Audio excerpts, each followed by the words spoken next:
भक्तजनों, संभव है कि आज भी आप में से बहुत से लोग इस कथा को अंत तक न सुन पाएं। आज के युग में धैर्य दुर्लभ हो गया है। मन बार बार भटकता है, ध्यान सांसारिक उलझनों में फंस जाता है और भक्ति के लिए समय निकालना कठिन प्रतीत होता है। फिर भी जो साधक आज इस पावन कथा को पूरे मनोयोग, एकाग्रता और श्रद्धा के साथ अंत तक सुन लेता है, उस पर भगवान शिव की विशेष अनुकंपा अवश्य होती है। शास्त्रों में संकेत मिलता है कि पवित्र कथा को बीच में छोड़ देना बड़े पुण्य से वंचित होना है, जबकि जो उसे पूर्ण करता है उसके घर में सुख, शांति और रक्षा का वास स्वतः होने लगता है। कथा केवल शब्दों का क्रम नहीं होती, ये ऐसा पुण्य है जिसे धन से नहीं, भाव से कमाया जाता है। ये पुण्य परिवार की ढाल बनता है, संतान के कष्ट हरता है और जीवन में स्थिरता और शांति लाता है। इसलिए इस दिव्य कथा का आरंभ करने से पहले हृदय से हर हर महादेव का स्मरण कीजिए। ये केवल उच्चारण नहीं, नाम जप की शुरुआत है।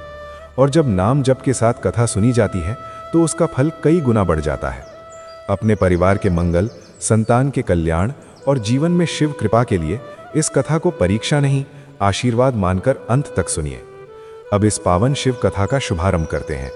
मन को स्थिर रखिए, ध्यान से सुनिए और भीतर ही भीतर महादेव का नाम जपते रहिए। एक हरा भरा कस्बा था जहां लोग एक दूसरे को नाम से जानते थे। उसी कस्बे में आसू नाम का एक व्यक्ति रहता था। उसका रहन सहन और स्वभाव बाकी लोगों से अलग दिखाई देता था। वो स्वयं को बड़ा धार्मिक मानता और इस पहचान पर गर्व करता था। सोमवार के दिन उसके नियम अडिग होते। वो भोर में उठता, ठंडे जल से स्नान करता और स्वच्छ उजले वस्त्र धारण करता। माथे पर भस्म की 3 रेखाएं सजाकर वो आईने में उन्हें संवारता। घर से निकलते समय उसके हाथ में तांबे का लोटा होता, जिसमें जल, कच्चा दूध और कुछ पत्ते रहते। रास्ते भर वो ऊंचे स्वर में मंत्रोच्चार करता हुआ शिव मंदिर की ओर बढ़ता। कस्बे के लोग उसे आते देख मार्ग छोड़ देते। कुछ लोग आदर से प्रणाम भी करते। ये सम्मान उसे भाता था। वो चाहता था कि सब उसे महान शिव भक्त माने। मंदिर पहुंचकर वो सबसे पहले बड़ी घंटी को पूरे जोर से बजाता। ध्वनि इतनी तीव्र होती कि आसपास के पक्षी उड़ जाते। उसे लगता मानो उसकी आवाज सीधे स्वर्ग तक पहुंच रही हो।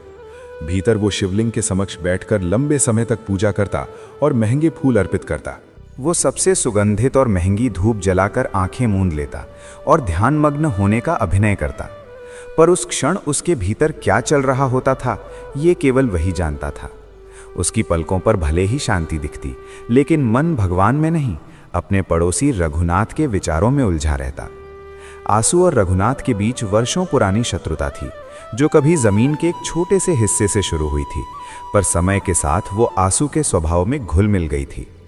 मंदिर में बैठकर उसके मन में प्रार्थना कम और शिकायतें अधिक होती थीं। वो मन ही मन कहता, हे प्रभु, उस रघुनाथ ने मेरे साथ अन्याय किया है, उसे ऐसी सजा दो कि वो फिर कभी सिर न उठा सके। मुझे धनवान बना दो और उसे दर दर की ठोकरें खाने पर मजबूर कर दो। आसू को विश्वास था कि इतनी कठोर पूजा करने के बाद भगवान को उसकी हर इच्छा पूरी करनी ही होगी। उसके लिए भक्ति समर्पण नहीं, बल्कि एक लेन देन बन चुकी थी। वो जल और दूध चढ़ाता और बदले में किसी और के विनाश की कामना करता। आसू के घर में उसकी पत्नी कविता रहती थी, जिसका स्वभाव उससे बिल्कुल विपरीत था। वो सरल, शांत और भीतर से श्रद्धालु थी।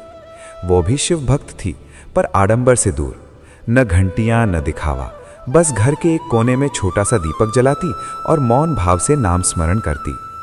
आसू का ये व्यवहार उसे भीतर से खटकता था। वो देखती थी कि मंदिर से लौटकर आसू और अधिक चिड़चिड़ा हो जाता, छोटी छोटी बातों पर क्रोध करता और रघुनाथ के प्रति द्वेष में डूबा रहता। एक दिन आसू मंदिर से लौटा तो उसका चेहरा तमतमाया हुआ था। उसने हाथ का लोटा जोर से रसोई के चबूतरे पर पटका और बड़बड़ाने लगा। कविता ने शांत स्वर में पूछा कि क्या हुआ। आसू बोला, आज बाजार में रघुनाथ दिखा, नई गाड़ी लेने की बातें कर रहा था। पता नहीं उसके पास इतना धन कहां से आ रहा है। मैंने आज प्रभु से साफ कह दिया है, या तो उसका सब कुछ छीन लो या फिर मुझे उससे 2 गुना दे दो। कविता चुप रही। वो जानती थी कि इस समय समझाना व्यर्थ है। आसू का व्यापार ठीक चलता था। बाजार में उसकी बड़ी दुकान थी, जहां अनाज और अन्य वस्तुएं बिकती थीं। काम के मामले में वो कठोर था, पर इंसानियत में कमी थी। कर्मचारियों से रूखा व्यवहार करता और स्वयं को सबसे ऊपर मानता। उसे लगता था कि उजले कपड़े और माथे की भस्म उसे हर गलती से बचा लेंगे। कस्बे के लोगों के दुख दर्द से वो दूर ही रहता, मगर जब मंदिर में कोई बड़ा आयोजन होता तो सबसे बड़े दान की घोषणा वही करता, ताकि प्रशंसा उसी की हो। रातें उसके लिए बेचैन हो चुकी थीं। वो अक्सर नींद से जागकर बैठ जाता और सोचता कि रघुनाथ को कैसे नीचा दिखाया जाए। उसने अपने वकीलों को साफ आदेश दे रखे थे कि जमीन का मुकदमा हर हाल में जीतना है, चाहे उसके लिए कितनी भी कीमत क्यों न चुकानी पड़े। उस छोटे से भूखंड से उसे विशेष मोह नहीं था, पर रघुनाथ को परास्त करने की जिद उसके भीतर आग की तरह धधक रही थी। अब उसकी पूरी जिंदगी उसी एक जिद के चारों ओर घूमने लगी थी। कस्बे के लोग उसकी बाहरी धार्मिकता से प्रभावित कम और भयभीत अधिक रहते थे। मन से वे उसका सम्मान नहीं करते थे। पीठ पीछे लोग कहते कि आंसू ऊपर से भक्त दिखता है पर भीतर द्वेष से भरा हुआ है, मगर इन बातों से उसे कोई फर्क नहीं पड़ता था। उसे पूरा भरोसा था कि वही सच्चा धर्म निभा रहा है और भगवान शिव उसके साथ खड़े हैं हर उस योजना में जो वो रघुनाथ के विरुद्ध बनाता था। उसे इस बात का जरा भी अनुमान नहीं था कि आगे क्या घटने वाला है। कविता अक्सर रातों में चुपचाप रो लेती थी। उसे भय सताता था कि आंसू की ये नफरत किसी दिन पूरे घर को जलाकर राख कर देगी। उसने कई बार उसे शांत करने की कोशिश की, पर हर बार वही उत्तर मिला, तुम स्त्री हो, इन बातों को नहीं समझ सकती। समय के साथ आंसू का अहंकार पहाड़ बन गया था और वो उसकी चोटी पर बैठकर नीचे सबको तुच्छ समझने लगा था। उसे लगता था कि उसकी दिखावटी भक्ति ही उसकी सबसे बड़ी ढाल है, ये भूलकर कि ईश्वर पत्थर में नहीं निर्मल मन में वास करते हैं। दिन इसी तरह बीतते गए। बाहर से सफेद वस्त्र, माथे पर भस्म और हाथ में पवित्र जल, पर भीतर केवल रघुनाथ के लिए विष। ये वही समय था जब उसके अहंकार का घड़ा भर चुका था और परीक्षा की घड़ी निकट आ रही थी। वो हर प्रार्थना में किसी और के पतन की कामना करता था, ये जाने बिना कि जिस विनाश की वो याचना कर रहा है वही व्यक्ति एक दिन उसकी ढाल बनेगा। अभी तो वो अपने घमंड में डूबा था और हर छोटी बड़ी सफलता को अपनी भक्ति का पुरस्कार मान रहा था। आंसू और रघुनाथ की शत्रुता कोई हाल की बात नहीं थी, ये वर्षों से एक जहरीली लता की तरह फैलती चली आई थी। कस्बे के बुजुर्ग बताते थे कि कभी उनके पिता घनिष्ठ मित्र हुआ करते थे। समय ने करवट ली और वही मित्रता कट्टर वैर में बदल गई। इस वैर का केंद्र था दोनों घरों के बीच स्थित एक खाली जमीन का टुकड़ा। देखने में वो बहुत छोटा था, शायद एक छोटा कमरा ही बन पाता, पर उस पर अधिकार अब प्रतिष्ठा का प्रश्न बन चुका था। आंसू का कहना था कि उसके दादा ने यह भूमि रघुनाथ के परिवार को केवल उपयोग के लिए दी थी। दूसरी ओर रघुनाथ के पास ऐसे दस्तावेज थे जिनसे साबित होता था कि यह जमीन उनके परिवार ने वर्षों पहले धन देकर खरीदी थी। ये बात आंसू को कभी स्वीकार्य नहीं हुई। उसे विश्वास था कि रघुनाथ ने उसके परिवार की सरलता का लाभ उठाकर झूठे कागज तैयार करवा लिए हैं। धीरे धीरे वो छोटा सा भूखंड एक ऐसा विवादित मैदान बन गया जिसने दोनों के जीवन में जहर घोल दिया। आंसू ने उस जमीन के चारों ओर कंटीली तारबंदी करवाई तो अगले ही दिन रघुनाथ ने उन्हें हटवा दिया। आंसू ने पत्थर डलवाए तो जवाब में पुलिस बुला ली गई। थाने और अदालत के चक्कर लगाते लगाते आंसू की जिंदगी का बड़ा हिस्सा यूं ही निकल गया, मगर उसकी जिद घटने के बजाय और भड़कती चली गई। उसने कस्बे के सबसे महंगे वकील को नियुक्त किया और साफ कह दिया, खर्च की फिक्र मत करना, बस उस जमीन पर रघुनाथ की परछाई तक नहीं दिखनी चाहिए। आंसू की दुकान, जो नगर में अनाज के व्यापार के लिए जानी जाती थी, अच्छी कमाई करती थी, पर उस कमाई का बड़ा भाग मुकदमों और फीस में बह जाता। व्यापार बढ़ाने से अधिक उसे इस बात में रस आता कि किसी तरह रघुनाथ को उलझाया जाए। रघुनाथ अपनी छत पर कोई काम शुरू करता तो आंसू नगर प्रशासन में शिकायत पहुंचा देता। उसके घर मेहमान आते तो आंसू जानबूझकर बाहर गंदगी फैलाता या शोरगुल मचा देता। रघुनाथ स्वभाव से उतना उग्र नहीं था, फिर भी वो कमजोर भी नहीं था। उसने निश्चय किया कि हर चाल का उत्तर कानून के दायरे में रहकर देगा। उसका संयम आंसू को और अधिक चिढ़ाता था। आंसू को लगता कि रघुनाथ उसे तुच्छ समझ रहा है। अक्सर वो शाम को अपने घर के चबूतरे पर बैठकर रघुनाथ के मकान की ओर घूरता रहता। उसकी आंखों में ऐसी कटुता झलकती कि राहगीर भी असहज हो उठते। इस सब से कविता भीतर ही भीतर टूटती जा रही थी। उसे याद आता था कि विवाह के शुरुआती दिनों में वो और रघुनाथ की पत्नी साथ मिलकर पर्व त्योहार मनाया करती थीं, पर आंसू ने सख्त आदेश दे रखा था कि उस परिवार से किसी तरह का मेल जोल नहीं होगा। बाजार में आमना सामना हो जाए तो कविता को चेहरा फेर कर निकलना पड़ता। घर का वातावरण ऐसा बन चुका था मानो दीवारों के भीतर कैद खाना हो, जहां हर बातचीत में केवल द्वेष भरा रहता। एक बार कस्बे में बड़ा मेला लगा। उसी भीड़ में रघुनाथ का बेटा बिछुड़ गया। पूरा कस्बा उसे खोजने में जुट गया।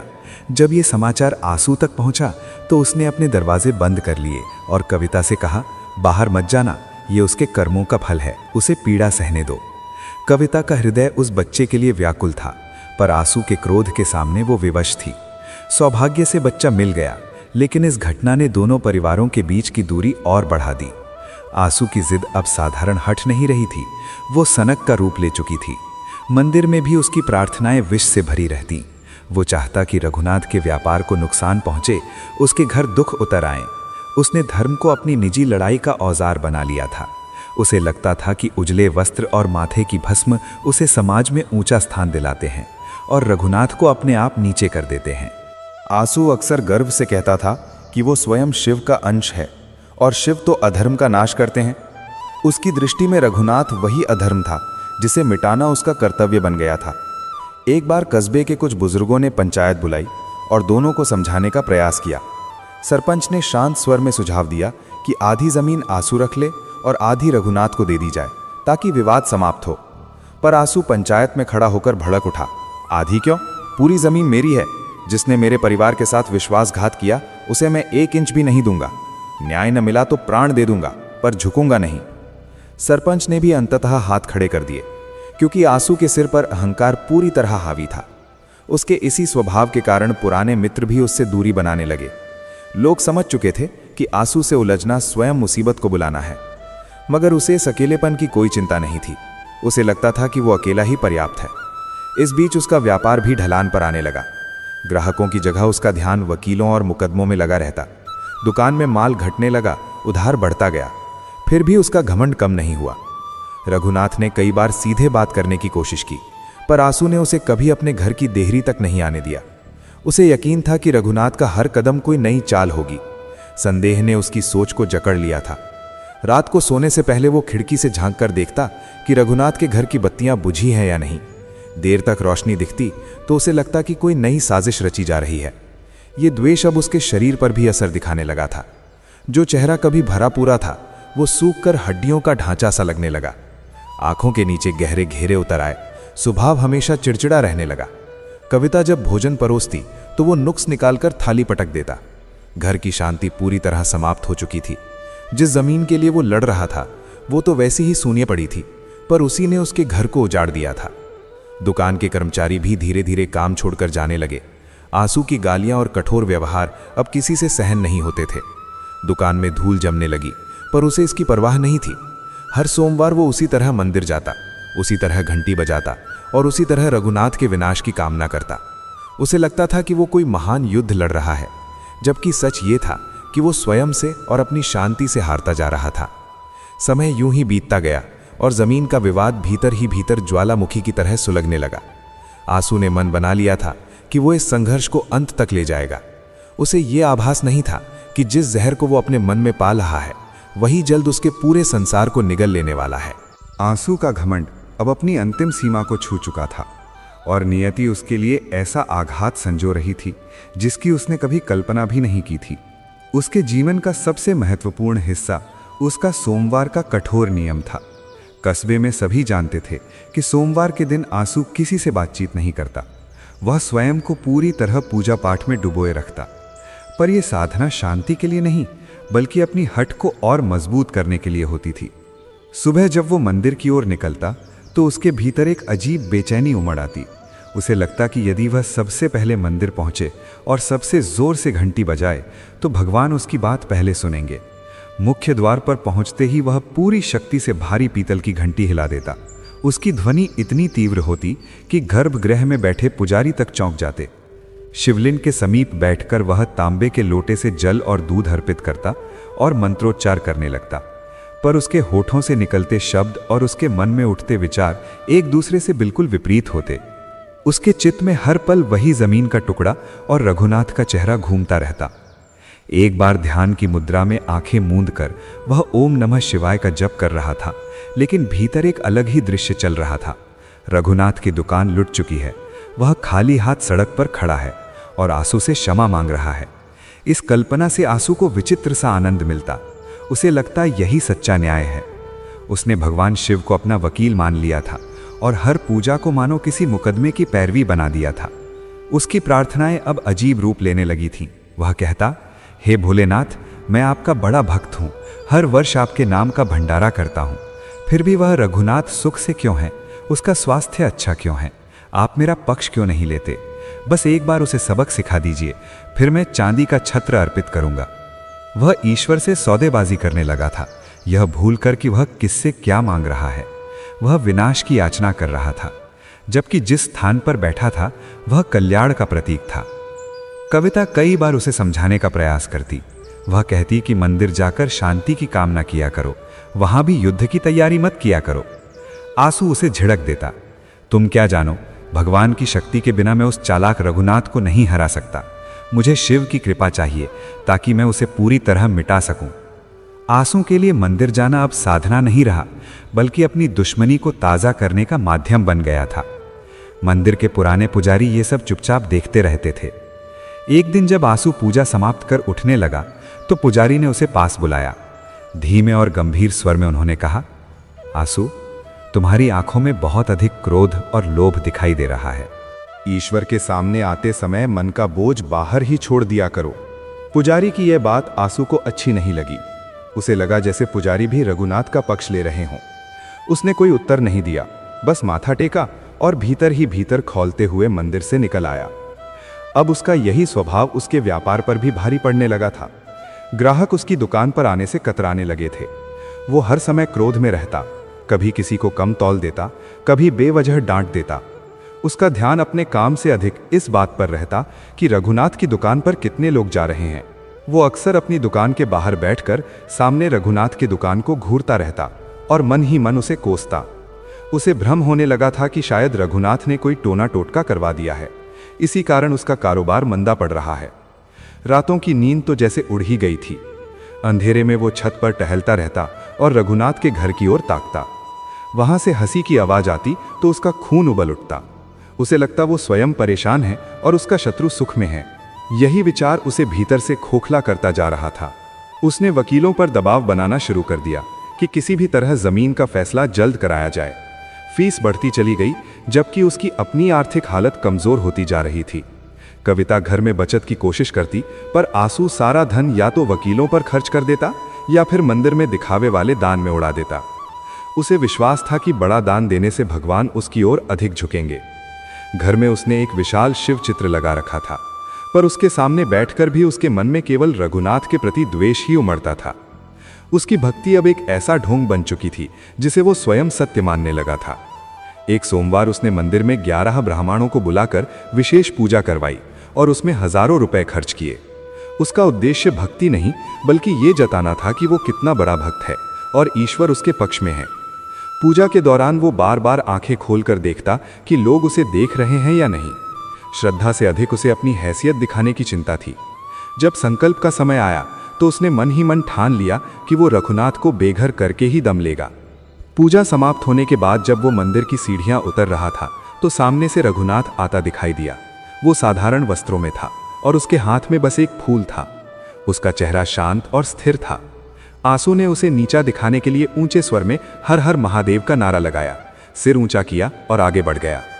उसे लगा जैसे उसने आज ईश्वर को अपने पक्ष में कर लिया हो और अब रघुनाथ का पतन निश्चित है। लेकिन वो ये नहीं समझ पा रहा था कि उसकी यही नफरत उसे धीरे धीरे किस विनाश की ओर ले जा रही है। आंसू का घर अब सिर्फ ईंट पत्थर की चारदीवारी बनकर रह गया था। वहां न हंसी बची थी, न सुकून। कविता दिन भर चुप रहती और आंसू दिन भर कटु शब्दों की वर्षा करता। वो भोजन में भी दोष निकाल लेता, मानो हर कौर में उसे नफरत का स्वाद खोज लेना हो। जिन लोगों में उसे रघुनाथ के प्रति जरा सी भी सहानुभूति दिखती, उनसे उसने बातचीत तक बंद कर दी थी। आंसू ने अपने चारों ओर ऐसा घेरा बना लिया था जिसमें बस वो और उसका शत्रु ही मौजूद थे। इसी घेरे में उसकी विनाश की कामनाएं दिन प्रतिदिन बढ़ती चली गईं। मंदिर की हर घंटी की गूंज में वो रघुनाथ की पराजय सुनना चाहता था। हर मंत्र के उच्चारण के साथ उसके मन में उसके अंत की कल्पना उठती। उसे भ्रम हो गया था कि यही उसकी भक्ति है, पर वो ये नहीं समझ पाया कि जिस विनाश की वो चाह कर रहा है, उसकी पहली चिंगारी अब सुलग चुकी है। और वो चिंगारी सबसे पहले उसी के घर को राख करने वाली थी। जहां एक और आंसू के घर में द्वेष की आग हर पल जलती रहती थी, वहीं दूसरी ओर उसकी पत्नी कविता शीतल छाया की तरह थी। कस्बे के लोग उसे बहुत मानते थे। उसके चेहरे पर सदा शांति रहती और उसकी आवाज में सहज मिठास झलकती। आंसू की कड़वाहट और उग्र स्वभाव के बावजूद कविता ने कभी धैर्य नहीं खोया। वो समझती थी कि उसके पति का मन एक गंभीर रोग से ग्रस्त है, नफरत से, और इस रोग का उपचार शांति से ही संभव है। कविता की सुबह आंसू से भी पहले आरंभ होती थी। वो उठकर घर की साफ सफाई करती, तुलसी में जल अर्पित करती और फिर अपने छोटे से पूजा स्थल के सामने बैठ जाती। ये पूजा स्थल किसी भव्य मंदिर जैसा नहीं था, बस एक छोटी शिवलिंग और एक पीतल का दीपक। कविता की पूजा में न शोर होता न दिखावा। वो आंखें मूंदकर बहुत धीमे स्वर में भजन गुनगुनाती। उसकी प्रार्थनाएं किसी के पतन के लिए नहीं होती, वो केवल यही कामना करती, हे प्रभु, सबको सुख देना और मेरे घर में शांति बनाए रखना। आंसू अक्सर उसकी सरलता का उपहास करता। वो कहता, इस तरह चुपचाप बैठकर क्या मिलेगा? देखो मुझे, मैं मंदिर जाकर पूरे दम से अपनी बात रखता हूं। भगवान उन्हीं की सुनते हैं जो निर्भीक होते हैं। तुम्हारी ये शांत भक्ति किसी काम की नहीं। कविता इन बातों से आहत नहीं होती थी। वो हल्की सी मुस्कान के साथ अपने काम में लग जाती, क्योंकि वो जानती थी कि जो समुद्र शांत होता है वही सबसे गहरा होता है। घर के बाहर भी कविता का स्वभाव उतना ही करुणामय था। कस्बे में कोई गरीब बच्चा भूखा दिखता तो वो चुपके से अपने हिस्से की रोटी उसे दे देती। किसी घायल पशु को देखती तो उसकी सेवा करती। आंसू को कविता की ये आदतें खलती थीं। उसे लगता था कि वो उसका धन उन लोगों पर खर्च कर रही है जिनसे उसे कोई लाभ नहीं मिलने वाला। आंसू अक्सर झुंझलाकर कहता कि ये सब पुण्य कमाने का दिखावा बंद करो, हमें अपनी ताकत बढ़ानी है ताकि रघुनाथ को पराजित किया जा सके। मगर कविता का विश्वास था कि सच्ची शक्ति सेवा और करुणा में ही बसती है। उसी दौरान एक घटना घटी।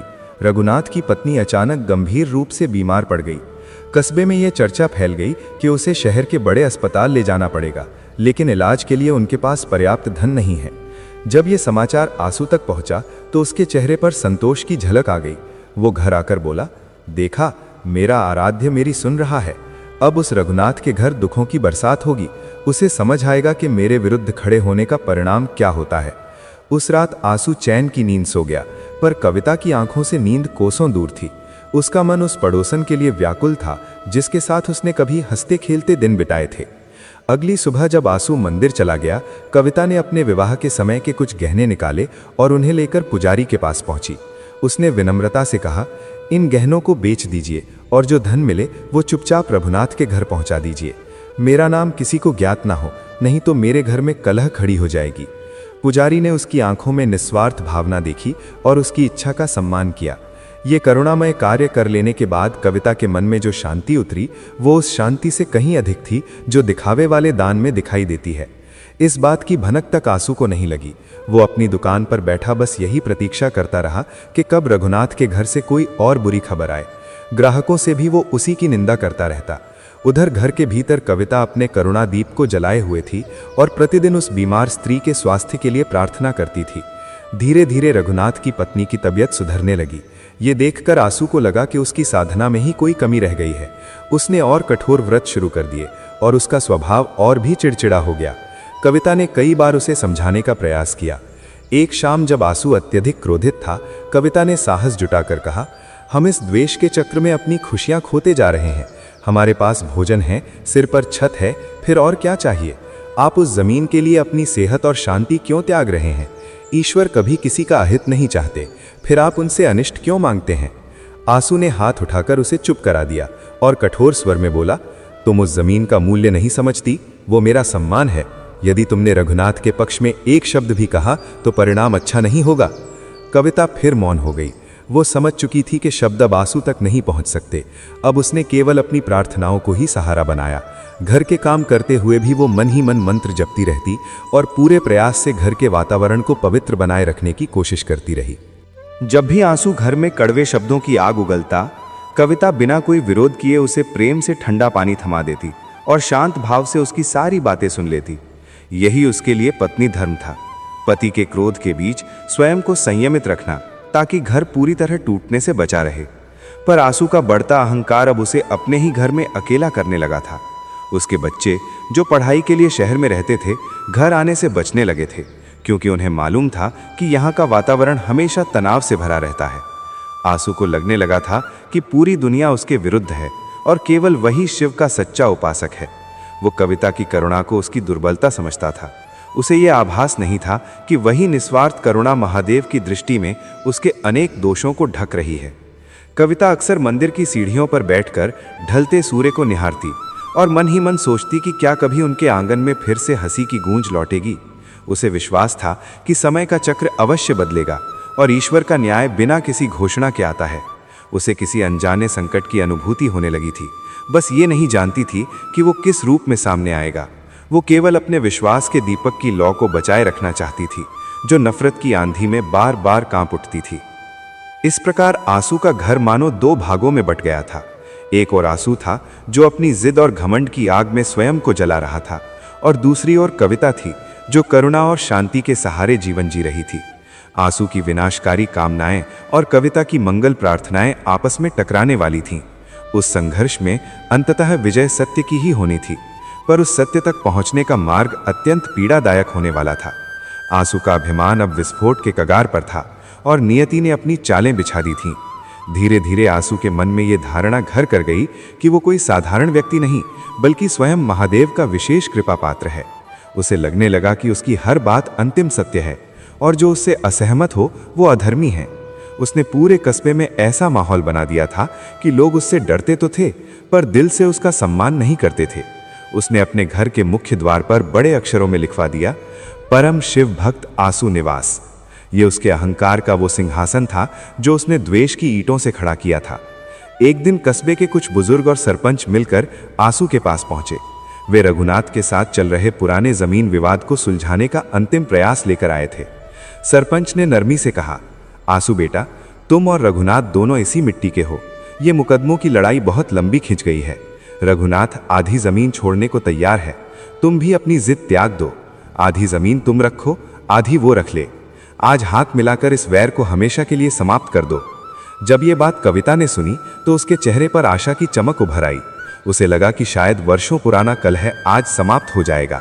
वो भीतर से चाय पानी लेकर आई और उम्मीद भरी निगाहों से आंसू की ओर देखने लगी। लेकिन उसी क्षण आंसू के भीतर सोया हुआ घमंड पूरी तरह जाग उठा। उसने कुर्सी पीछे खिसकाई और ठहाका लगाकर हंस पड़ा। वो बोला, समझौता, और वो भी रघुनाथ के साथ? सरपंच जी, शायद आप भूल रहे हैं कि आंसू कभी किसी के सामने झुकता नहीं। वो जमीन मेरी है और पूरी की पूरी मेरी ही रहेगी। रघुनाथ आधा हिस्सा इसलिए देने को तैयार हुआ है क्योंकि वो डर गया है। उसे समझ आ गया है कि मेरे इष्ट उसके खिलाफ हैं। मुझे किसी की दया नहीं चाहिए, मुझे मेरा पूरा अधिकार चाहिए। बल्कि सच तो ये है कि मैं उसकी हार अपनी आंखों से देखना चाहता हूं। आप लोग जा सकते हैं, मैं किसी कागज पर हस्ताक्षर नहीं करूंगा। सरपंच ने अंतिम बार उसे समझाने की कोशिश की। उन्होंने कहा, आंसू, जिद का फल कभी सुख नहीं देता। आज तुम्हारे पास बल है, पर आने वाला कल कोई नहीं जानता। शांति का हाथ थाम लो। पर आंसू ने उनकी एक न सुनी और हाथ के इशारे से सबको बाहर जाने को कह दिया। उसी क्षण कविता के हाथ से पानी का गिलास छूट गया। वो समझ गई थी कि आंसू ने अपनी तबाही का द्वार स्वयं खोल दिया है। जब विवेक साथ छोड़ देता है तब विनाश को आने में देर नहीं लगती। उस दिन के बाद आंसू और अधिक उग्र हो गया। उसे लगने लगा कि सरपंच को ठुकराकर उसने कोई महान साहसिक कार्य कर दिया है। उसने बाजार में ये बात फैला दी कि रघुनाथ डर के मारे समझौते की भीख मांगने आया था। अब वो अपनी दुकान पर ग्राहकों से कम और वकीलों से अधिक बातें करने लगा। मुकदमों में पैसा ऐसे बहने लगा जैसे पानी। उसकी दुकान, जो कभी अनाज की बोरियों से भरी रहती थी, अब धीरे धीरे सूनी होने लगी। मगर आंसू को इसकी कोई चिंता नहीं थी। उसे विश्वास था कि जैसे ही वो जमीन का केस जीत लेगा, सब कुछ फिर से अपने आप ठीक हो जाएगा। अहंकार ने उसे अपने लोगों से भी काट दिया था। रिश्तेदार उसके घर आने से कतराने लगे थे, क्योंकि हर बातचीत या तो झगड़े में बदल जाती थी या फिर उसकी आत्मश्लाघा पर खत्म होती थी। मंदिर में भी वो अब दूसरों को नीचा दिखाने के लिए ऊंची आवाज में पूजा करने लगा था। उसने मंदिर के लिए बड़े दान की घोषणा कर दी, जबकि उसके अपने घर की आर्थिक हालत लगातार बिगड़ रही थी। उसे बस ये दिखाना था कि वो अब भी ताकतवर और धनवान है। रात के सन्नाटे में आंसू अक्सर अकेला बैठा रहता और अपनी विजय की कल्पनाओं में खोया रहता। उसे लगता कि वो किसी ऊंचे सिंहासन पर विराजमान है और पूरा कस्बा, विशेषकर रघुनाथ, उसके चरणों में पड़ा है। उसका विवेक पूरी तरह बुझ चुका था। वो ये भूल गया था कि व्यापार परिश्रम से चलता है और जीवन शांति से। उसने दोनों को ही दांव पर लगा दिया था। जब कविता उसे रात में जागते देखती तो धीरे से पास जाकर पूछती, स्वामी, क्या आप प्रसन्न हैं? आंसू झल्ला कर चिल्लाता, जिस दिन रघुनाथ बर्बाद होगा उसी दिन मैं खुश होऊंगा। अभी तुम यहां से चली जाओ। आंसू ने उस जमीन के छोटे से टुकड़े को ही अपनी पूरी दुनिया बना लिया था। वो ये नहीं समझ पाया कि जमीन तो वहीं रहेगी, लेकिन उसका जीवन धीरे धीरे उसके हाथों से फिसलता जा रहा है। अब कस्बे में लोग उसे इज्जत से नहीं बल्कि पागल सेठ कहकर बुलाने लगे थे। उसकी दुकान, जो कभी रौनक से भरी रहती थी, अब धूल और मकड़ी के जालों का घर बन चुकी थी। अनाज खत्म हो चुका था और नया माल लाने के लिए उसके पास पूंजी नहीं बची थी। साहूकारों ने भी उसे उधार देने से मना कर दिया था, क्योंकि सभी समझ चुके थे कि आंसू अब डूबता हुआ सौदा है। मगर आंसू अब भी अपनी बनाई हुई कल्पना की दुनिया में जी रहा था, जहां वो खुद को अजेय और परम शिव भक्त मानता था। हार को स्वीकार करने के बजाय उसने उसे और कठोरता से ढकना शुरू कर दिया था। वो अब भी हर सोमवार सफेद वस्त्र पहनता, माथे पर भस्म लगाता, लेकिन उसकी आंखों में अब श्रद्धा नहीं, एक अजीब सा उन्माद झलकता था। शांति और समझदारी के जितने रास्ते उसके सामने आए, उसने सबको ठुकरा दिया। एक शाम बाजार में उसका सामना रघुनाथ से हो गया। रघुनाथ ने शांत स्वर में कहा, आंसू, अभी भी वक्त है। क्यों अपने हंसते खेलते परिवार को इस मिट्टी के टुकड़े के लिए उजाड़ रहे हो? ये जमीन हमारे साथ नहीं जाएगी। लेकिन आंसू वहीं आपा खो बैठा। उसने सबके सामने हंगामा किया, अपशब्द कहे और अपनी झूठी ताकत का प्रदर्शन करने लगा। रघुनाथ चुपचाप लौट गया, पर आंसू वहीं खड़ा होकर अपनी जीत का ढिंढोरा पीटता रहा। उसे अंदाजा नहीं था कि ये उसके घमंड की आखिरी गर्जना थी। अब उसके अहंकार का सिंहासन डगमगाने लगा था। जिन वकीलों पर उसने आंख बंद कर भरोसा किया था, वे अब उससे और पैसे मांगने लगे थे। दुकान पर कोई ग्राहक नहीं आता था और घर में खाने पीने की कमी होने लगी थी। कविता अपनी थोड़ी बहुत बचत से किसी तरह घर संभाले हुए थी, मगर आंसू को इसका भान तक नहीं था। वो तो अपनी जिद के नशे में डूबा हुआ था। उसने विवेक को खुद ही त्याग दिया था, अपनों को दूर कर दिया था और ईश्वर को अपने अहंकार का साधन बना लिया था। अब नियति अपनी चाल चलने को तैयार थी। वो वही आग थी जिसका जिक्र पुरानी कथाओं में विनाश के प्रतीक के रूप में होता है। वो आग अब आंसू की दहलीज तक पहुंचने वाली थी। आंसू का घमंड चरम पर था और उसे लग रहा था कि वो जो चाहे कर सकता है, पर समय का पहिया कब पलट जाए ये कोई नहीं जानता। वही सोमवार की रात थी। उस दिन उसने मंदिर में बड़ी पूजा करवाई थी और घर लौटकर पूरे ठाठ से भोजन किया था। उसे जरा भी अंदाजा नहीं था कि जिस दुकान को उसने अपने खून पसीने से खड़ा किया था, वो अब कुछ ही घंटों की मेहमान है। आधी रात का वक्त था। पूरा कस्बा गहरी नींद में डूबा हुआ था। तभी अचानक बाजार की ओर से चीख पुकार सुनाई दी, आग लग गई, आग लग गई, आंसू की दुकान जल रही है। ये शोर सुनते ही सबसे पहले कविता की नींद खुली। वो घबराकर उठी और उसने आंसू को जोर से झकझोर दिया।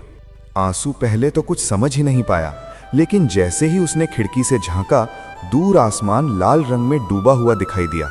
उसका दिल जोर जोर से धड़कने लगा। वो बिना जूते पहने ही बाजार की तरफ दौड़ पड़ा। जब वो मंगलम स्टोर्स के सामने पहुंचा तो उसकी आंखों के आगे सब कुछ धुंधला हो गया। उसकी 3 मंजिला दुकान भयानक आग की लपटों में घिरी हुई थी। आग इतनी तेज थी कि उसकी लपटें मानो आसमान को छू रही थीं और घना काला धुआं चारों ओर फैल चुका था। दुकान के भीतर रखा अनाज, महंगे कपड़े, नकदी और वे जरूरी कागजात जिनके सहारे आंसू अपनी जमीन जीतने के सपने देखता था, सब कुछ जलकर राख बनता जा रहा था। आंसू बदहवास होकर चिल्लाने लगा, कोई पानी डालो, मेरी दुकान बचा लो, मेरा सब कुछ खत्म हो जाएगा। कस्बे के लोग बाल्टियां लेकर दौड़े, लेकिन आग की भयावह गर्मी के कारण कोई पास जाने की हिम्मत नहीं कर पा रहा था। सड़क के दूसरी ओर खड़ा रहना भी मुश्किल हो गया था।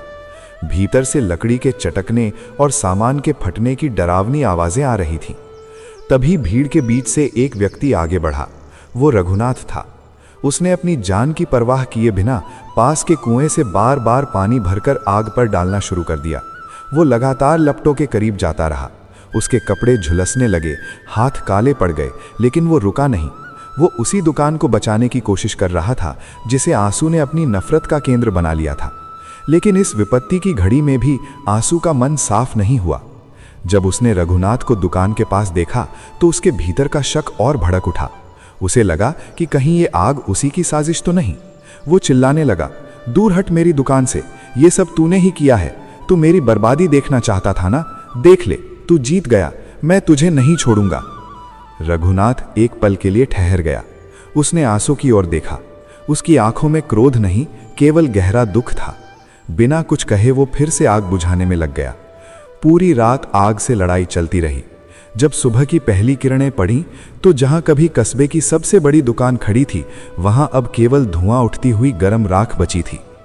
आंसू की जमा पूंजी, उसके सपने और उसका अहंकार, सब कुछ उस आग में समा चुका था। आंसू सड़क के किनारे बैठ गया। उसके सफेद कपड़े राख से भर चुके थे और उसका चेहरा पहचान में नहीं आ रहा था। कविता वहां पहुंची और उसने उसे संभालने की कोशिश की। आंसू फूट फूट कर रो पड़ा और बोला, कविता, मैंने ऐसा क्या गलत किया था? मैं तो रोज मंदिर जाता था, पूजा करता था, फिर भगवान ने मेरी ही दुकान क्यों जला दी? उन्होंने रघुनाथ की दुकान को क्यों बचा लिया?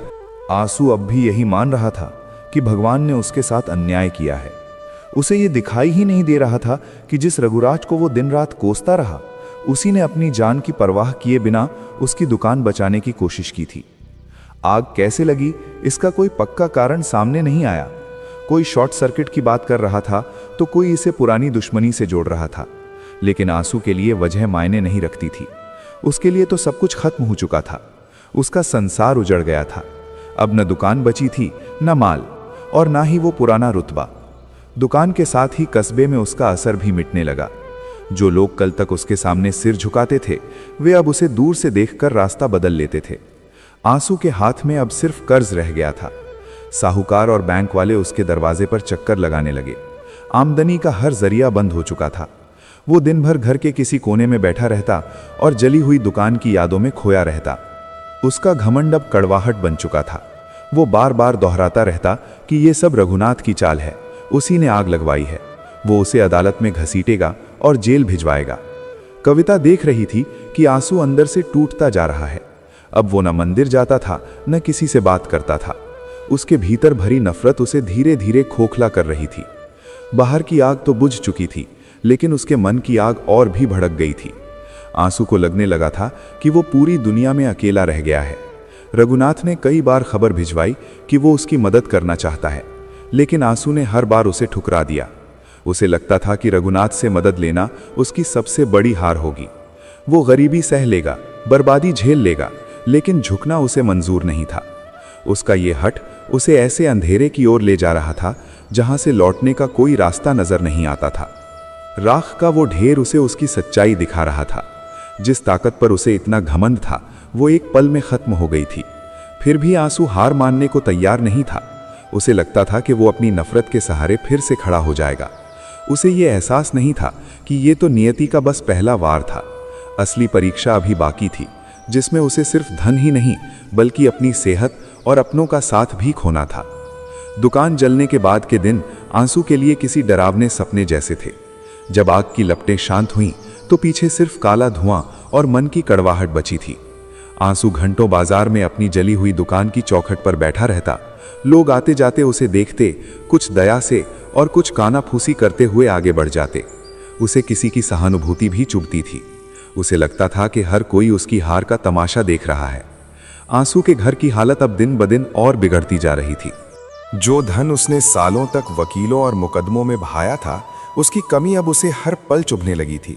दुकान से आने वाली रोज की कमाई पूरी तरह बंद हो चुकी थी, लेकिन घर के खर्चे और बैंक की किश्तें पहले की तरह सिर पर खड़ी थीं। कविता ने जो थोड़ी बहुत बचत संभाल कर रखी थी, वो अब राशन और ज़रूरी ज़रूरतों में धीरे धीरे खत्म होने लगी। आंसू के पास अब ना तो बैठने के लिए दुकान थी और ना ही समाज में वो पुरानी पहचान और सम्मान बचा था। एक दिन वो सूनी आंखों से घर के बरामदे में बैठा था, तभी साहूकार का आदमी दरवाजे पर आ धमका। उसके शब्दों में कोई नरमी नहीं थी। उसने साफ कह दिया कि दुकान जल जाने से कर्ज नहीं मिटता, अगले हफ्ते पहली किश्त चाहिए, वरना घर पर कार्रवाई होगी। जो आंसू कभी लोगों पर रौब जमाता था, वो आज सिर झुकाए खामोशी से सब सुनता रहा। आदमी के जाते ही उसका दबा हुआ गुस्सा फूट पड़ा। उसने घर में पड़ी चीजें उठाकर फेंकनी शुरू कर दी और चिल्लाने लगा कि सब कुछ खत्म हो गया है। वो बड़बड़ाता रहा कि जिस शिव की वो पूजा करता था, उसी ने उसे बीच रास्ते में छोड़ दिया। उसकी नज़रों में रघुनाथ अब भी उसकी तबाही का कारण था। उसे लगता था कि रघुनाथ आज भी बाजार में चैन से हंस रहा होगा, उसकी दुकान सुरक्षित है और किस्मत उसका साथ दे रही है, जबकि उसका अपना घर अंधेरे में डूब गया है। इस हालत में उसका गुस्सा भगवान और रघुनाथ दोनों के लिए एक जैसा हो गया था। आंसू ने धीरे धीरे अपने सारे धार्मिक नियम तोड़ दिए। उसने सोमवार का व्रत छोड़ दिया, मंदिर जाना बंद कर दिया और माथे पर लगी भस्म भी मिटा दी, जिसे वो कभी अपना गौरव मानता था। कविता ने उसे संभालने की कोशिश की। उसने कहा कि हालात बदलेंगे, दुकान फिर से खड़ी हो सकती है और मेहनत से सब दोबारा बनाया जा सकता है। उसने उसे समझाया कि रघुनाथ को मन से निकाल देना ही बेहतर होगा, लेकिन आंसू का मन तो जैसे उसी नाम पर जलता था।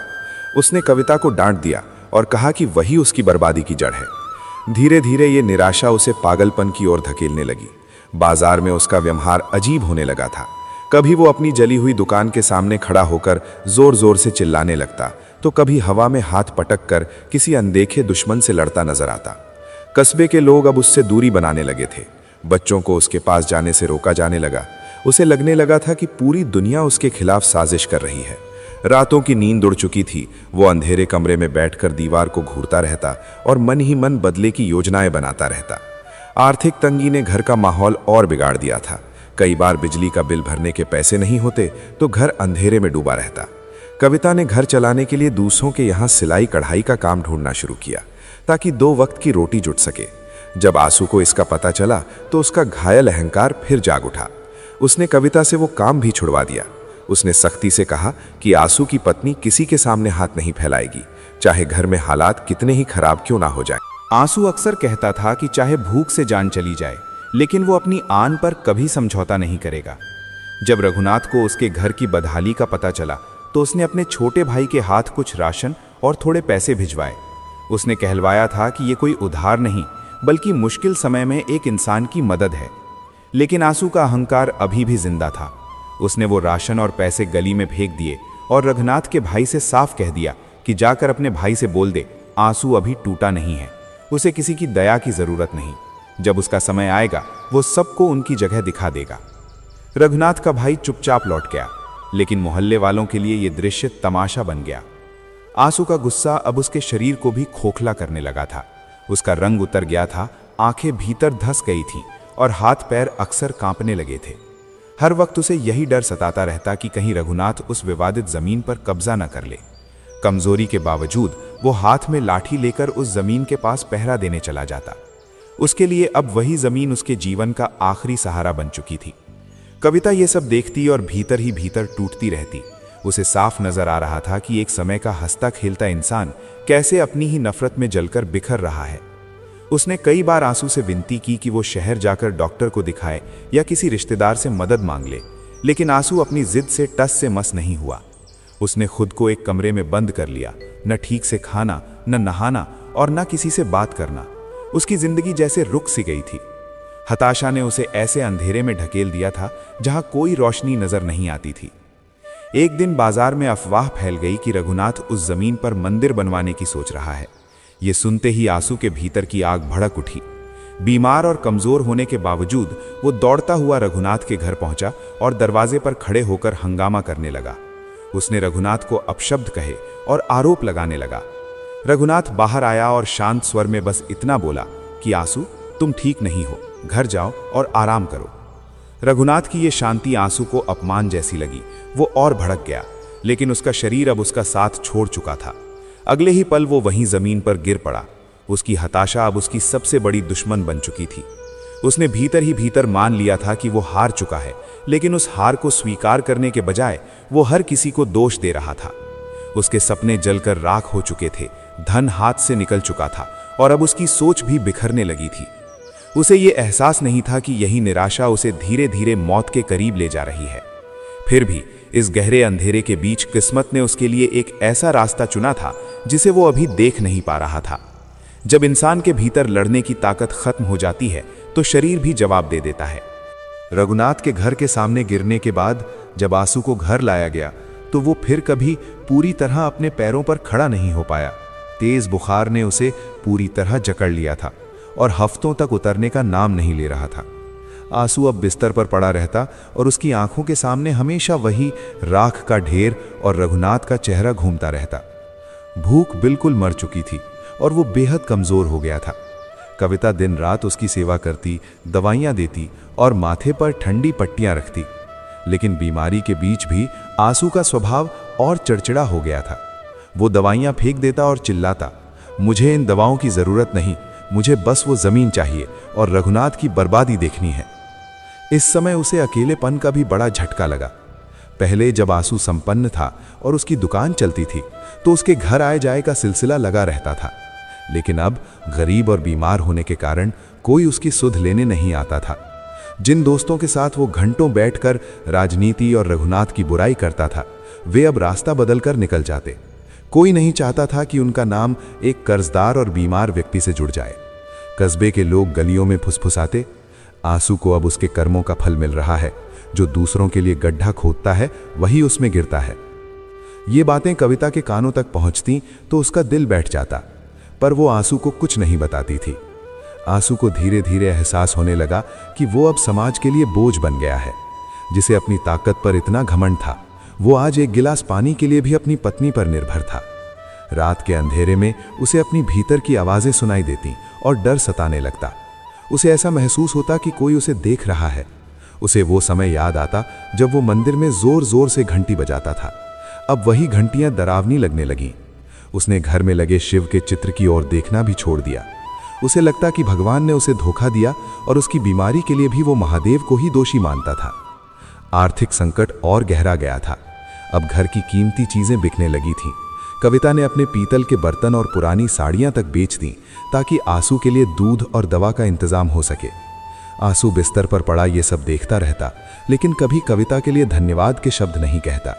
वो बस यही सोचता कि ये सब रघुनाथ की वजह से हो रहा है। बीमारी ने उसका शरीर तो तोड़ दिया था, लेकिन नफरत अभी भी वैसी ही ताज़ा थी। एक रात आंसू की तबीयत और बिगड़ गई। उसे सांस लेने में तकलीफ होने लगी और शरीर ठंडा पड़ने लगा। कविता घबरा गई और पड़ोसी के पास मदद के लिए दौड़ी, लेकिन पड़ोसी ने दरवाज़ा नहीं खोला और अंदर से ही कह दिया कि वे इस मामले में नहीं पढ़ना चाहते। कविता रोते हुए घर वापस आई। उसी रात आंसू ने पहली बार महसूस किया कि उसने अपनी जिंदगी में क्या खो दिया है। न दोस्त, न सम्मान, बस एक खाली घर और बीमारी। अगली सुबह खबर कस्बे में फैल गई कि आंसू की तबीयत बहुत खराब है। फिर भी कोई मदद के लिए आगे नहीं आया। लोग कहने लगे कि यह संक्रामक बीमारी हो सकती है या कोई दुर्भाग्यपूर्ण घटना। आंसू बिस्तर पर पड़ा खिड़की से बाहर देखता रहता। उसे वो जमीन का टुकड़ा साफ दिखाई देता, लेकिन अब वो मिट्टी नहीं बल्कि एक कब्र जैसी लगने लगी थी। उसे लगने लगा कि शायद अब वो कभी पूरी तरह उठ नहीं पाएगा। अकेलेपन का सबसे कठिन हिस्सा तब आया जब उसे अपनी पुरानी गलतियां याद आने लगी। उसे याद आया कि कैसे उसने अपनी पत्नी को डांटा था, गरीबों का अपमान किया था, लेकिन वो अपनी इन भूलों को सुधारने के बजाय और ज्यादा क्रोधित हो जाता और अपनी किस्मत को कोसता। उसने खुद को पूरी तरह से दुनिया से अलग कर लिया। अब वो किसी का चेहरा नहीं देखना चाहता था। कविता ने हार नहीं मानी। उसने पास के गांव से एक वैद्य को बुलाया। वैद्य ने आंसू की नब्ज देखी और सिर हिलाते हुए कहा कि उसे दवा की उतनी जरूरत नहीं है जितनी मन की शांति की। इसका मन जहर से भरा हुआ है जो शरीर को गलने नहीं देता और ठीक होने नहीं दे रहा। आंसू ने यह सुना और वैद्य को गाली देकर भगा दिया। उसे सच सुनना पसंद नहीं था। दिन हफ्तों में और हफ्ते महीनों में बदल गए। आंसू का शरीर अब केवल हड्डियों का ढांचा रह गया था। उसकी आवाज भी धीरे धीरे कम हो गई थी। जो आंसू कभी मंदिर में जोर जोर से दहाड़ता था, अब वो फुसफुसाकर ही बोलता। कस्बे के लोगों ने मान लिया कि अब आंसू के दिन गिने जा चुके हैं, लेकिन नियति की योजना कुछ और ही थी। अभी आंसू के जीवन में सबसे बड़ा चमत्कार बाकी था, जो उसके अकेलेपन और अंधकार को चीरकर उजाला लाने वाला था। आंसू बिस्तर से चिपका हुआ था, लेकिन उसका दिमाग अभी भी पुरानी दुश्मनी की गलियों में घूम रहा था। जब इंसान बेहद कमजोर हो जाता है और उसके पास करने को कुछ नहीं रहता, तो वो या तो पछतावा करता है या अपनी नफरत और गहरा कर लेता है। आंसू ने दूसरा रास्ता चुना। वो अपनी हर शारीरिक पीड़ा, हर आर्थिक नुकसान और अपने अकेलेपन के लिए केवल रघुनाथ को जिम्मेदार मानता था। अक्सर दोपहर में जब घर में सन्नाटा होता और कविता रसोई में काम कर रही होती, आंसू खिड़की से बाहर देखता रहता। अगर उसे दूर से भी रघुनाथ की परछाई दिख जाती या उसकी आवाज सुनाई देती तो आंसू के कमजोर शरीर में अचानक बिजली दौड़ जाती। कांपते हाथों से चादर पकड़कर वो बुदबुदाने लगता। आंसू अब इस हद तक भ्रमित हो गया था कि उसे अपनी बीमारी भी रघुनाथ की चाल लगने लगी थी। एक दिन जब कविता उसे काढ़ा पिला रही थी तो आंसू ने प्याला दूर हटा दिया और चिल्लाया, कविता, क्या तुम्हें भरोसा है कि यह दवा वैद्य ने ही दी है? कहीं रघुनाथ ने वैद्य को पैसे देकर इसमें कुछ मिलवा तो नहीं दिया? वो चाहता है कि मैं धीरे धीरे खत्म हो जाऊं। कविता की आंखों में आंसू आ गया। उसने नरम स्वर में कहा, स्वामी, ऐसी बातें क्यों? वो बेचारा तो खुद मंदिर में आपकी सलामती के लिए दिया जलाता है। लेकिन आंसू का गुस्सा रघुनाथ का नाम सुनते ही भड़क गया। दिया जलाता है, ढोंग कर रहा है, वो दुनिया को दिखाना चाहता है कि वो कितना महान है। मुझे उसकी सहानुभूति से नफरत है। अब रघुनाथ की अच्छाई भी आंसू को शक की नजर से दिखने लगी। उसे लगता था कि रघुनाथ ने बाजार में उसकी दुकान के ग्राहकों को भड़काया और आग लगाने वाले को पैसे दिए। उसके पास कोई सबूत नहीं था, पर उसका मन केवल जहर उगलता रहता था। एक रात तेज ठंड पड़ गई और आंसू कांपने लगा। घर में ओढ़ने के लिए पर्याप्त कपड़े नहीं थे, क्योंकि पुराने जल चुके थे या बेच दिए गए थे। कविता ने अपनी साड़ी ओढ़ा दी, लेकिन उसकी कपकपी कम नहीं हुई। आंसू बड़बड़ाया, अगर आज मेरे पास पैसे होते तो मैं रेशमी लिहाफ में सोता। रघुनाथ के पास आज सब कुछ है। उसने मेरी किस्मत छीनी है। भगवान भी उसका साथ दे रहे हैं क्योंकि वो चालाक है। आंसू की नफरत अब उसकी परछाइयों तक फैल गई थी। उसे लगता कि अंधेरे में कोई उसे डराने आता है और वो आकृति रघुनाथ जैसी दिखती है। वो डरते हुए चिल्लाता, हट जाओ मेरे सामने से, मैं तुम्हें वो जमीन नहीं दूंगा। कविता उसे शांत करती और सिर पर हाथ फेरती, लेकिन आंसू का डर और गुस्सा कम होने का नाम नहीं लेते थे। कस्बे में अफवाह उड़ी कि रघुनाथ बैंक से बात कर रहा है ताकि आंसू के घर की नीलामी रोकी जा सके। यह खबर जब आंसू तक पहुंची तो वो बिस्तर से उठने की कोशिश करने लगा और हाँफ रहा। वो मेरे घर की भीख देगा, वो मेरा घर खरीदेगा, मैं इस घर में आग लगा दूंगी। कविता उसे शांत करने की कोशिश करती, पर आंसू का अहंकार इतना बड़ा था कि वो किसी की मदद स्वीकार करने को तैयार नहीं था। बीमारी और नफरत के इस मिश्रण ने उसके चेहरे को डरावना बना दिया। जो लोग कभी हालचाल पूछने आते थे, वे भी अब सुनकर वापस लौट जाते। लोग अब पीठ पीछे कहते थे कि आंसू अपना मानसिक संतुलन खो चुका है।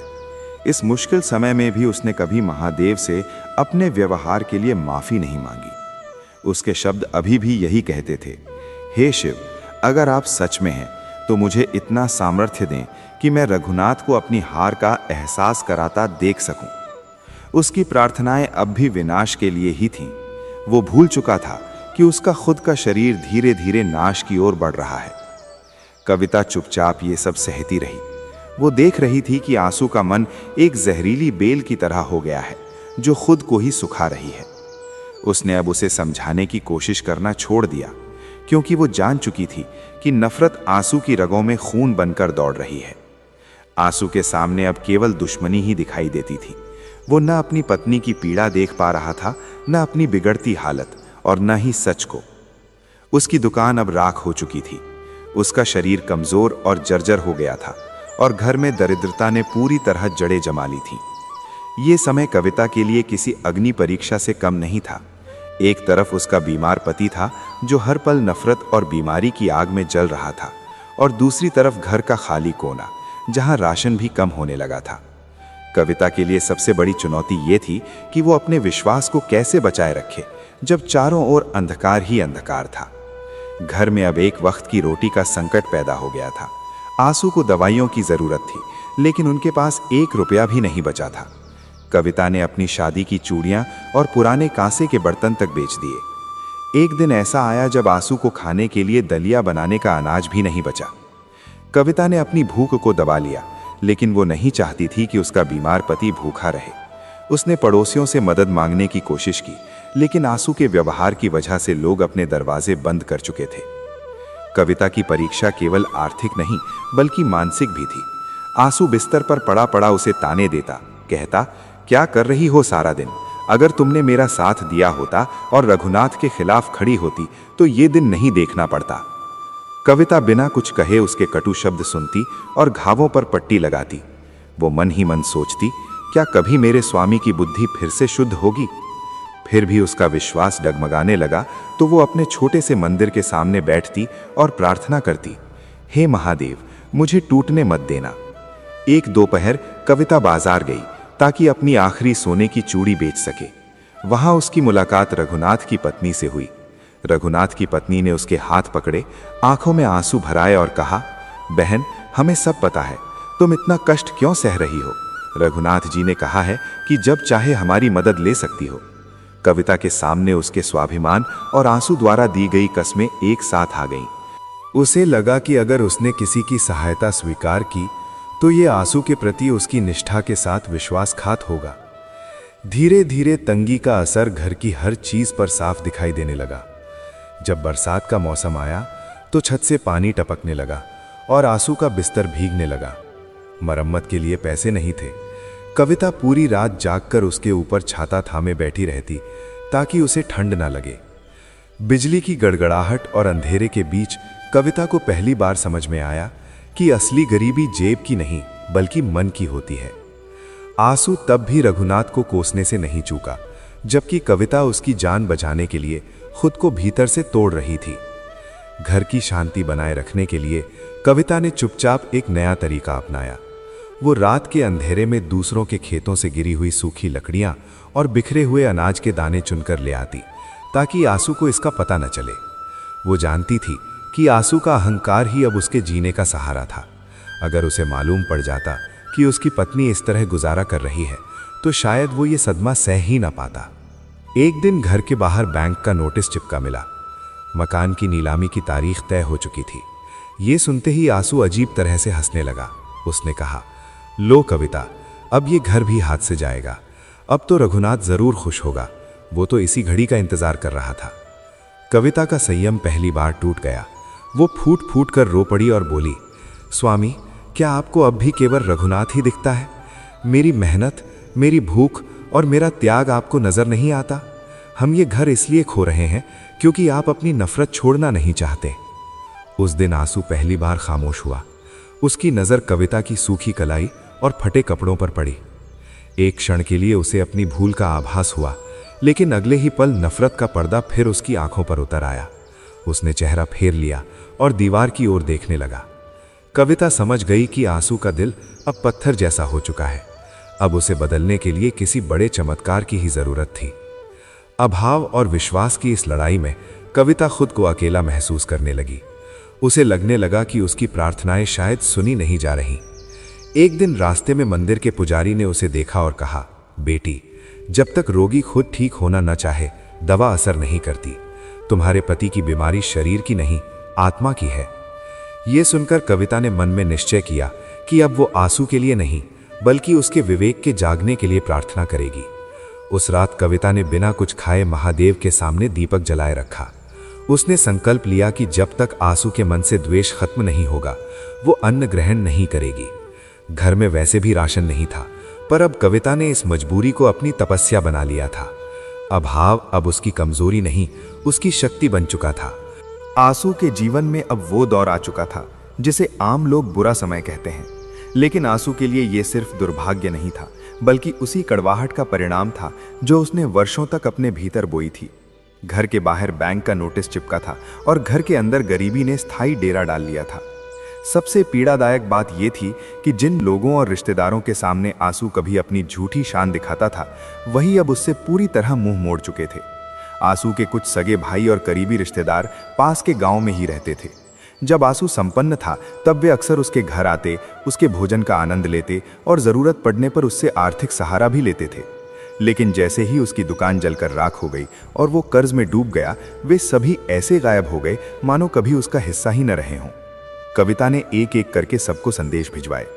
उसने चिट्ठियों में लिखा कि आंसू बहुत बीमार है और घर की नीलामी तय हो चुकी है, लेकिन किसी तरफ से कोई जवाब नहीं आया।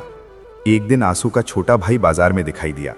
कविता उसे देखकर दौड़ी और आंखों में आंसू भरकर बोली, भाई साहब, आपके बड़े भाई बहुत कमजोर हो गए हैं, कम से कम एक बार आकर देख लीजिए।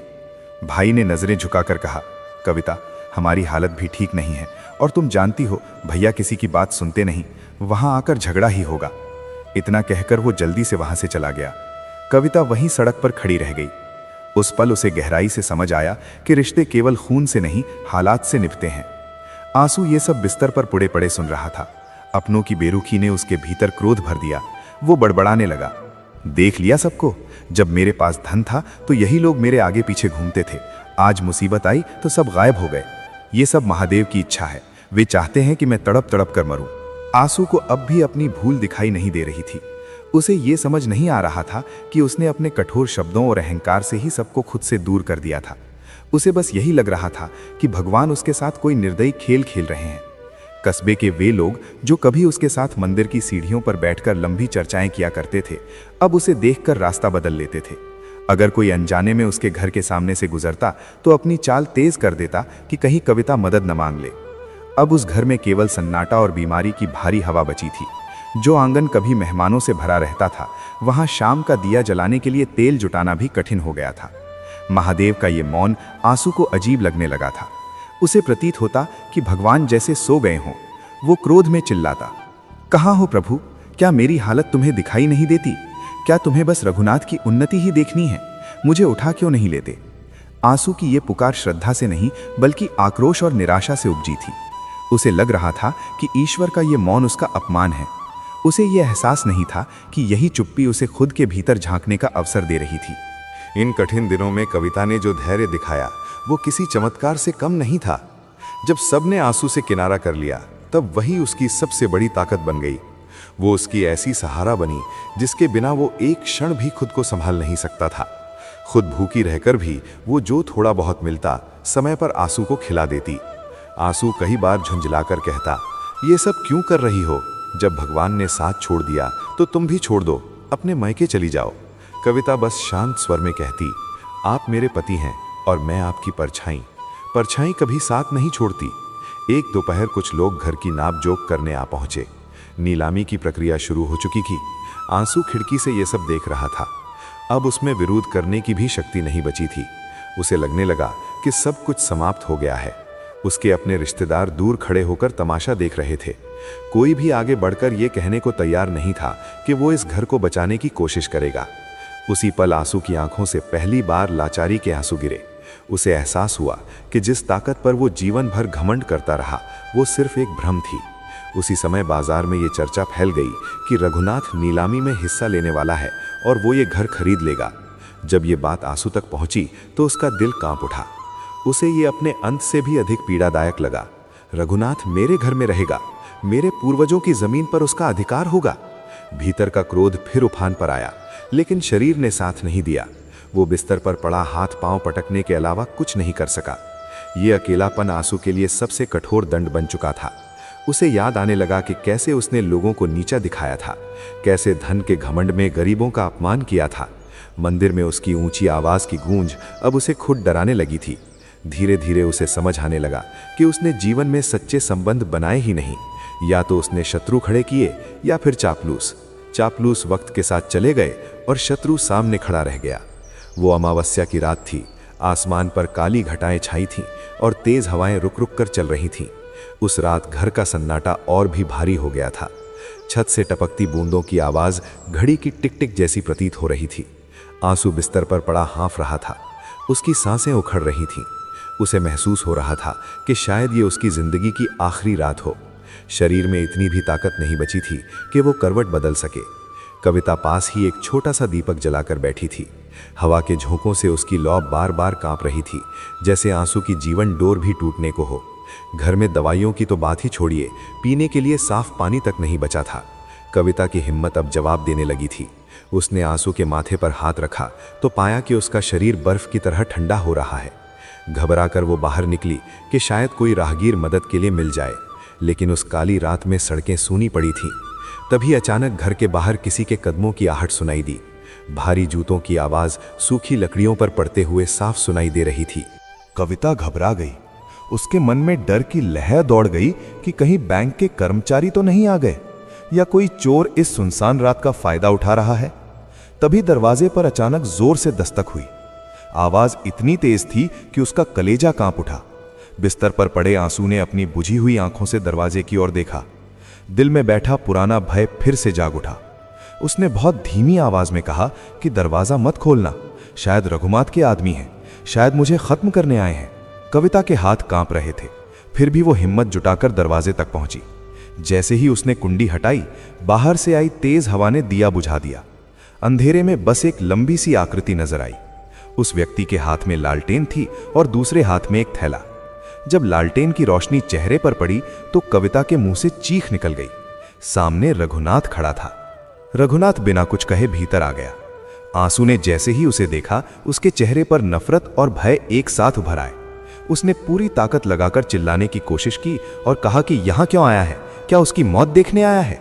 उसे यहां से चले जाना चाहिए। रघुनाथ शांत रहा।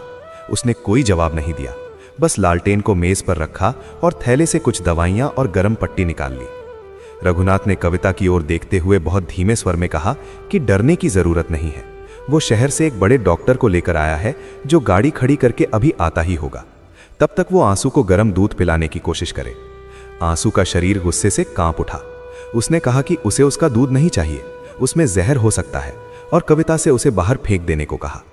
नफरत और शक ने अब भी उसे जकड़ रखा था। उसी समय डॉक्टर कमरे में दाखिल हुआ और बिना समय गवाए जांच शुरू कर दी। कुछ देर बाद उसने गंभीर स्वर में कहा कि सही समय पर बुला लिया गया है, वरना 1 घंटा और बीत जाता तो बचाना मुश्किल हो जाता। ब्लड प्रेशर बहुत नीचे गिर चुका था और संक्रमण फेफड़ों तक पहुंच चुका था। डॉक्टर ने इंजेक्शन लगाया। आंसू ने हल्का सा विरोध किया, लेकिन अब उसके शरीर में ताकत नहीं बची थी। पूरी रात रघुनाथ वहीं रहा।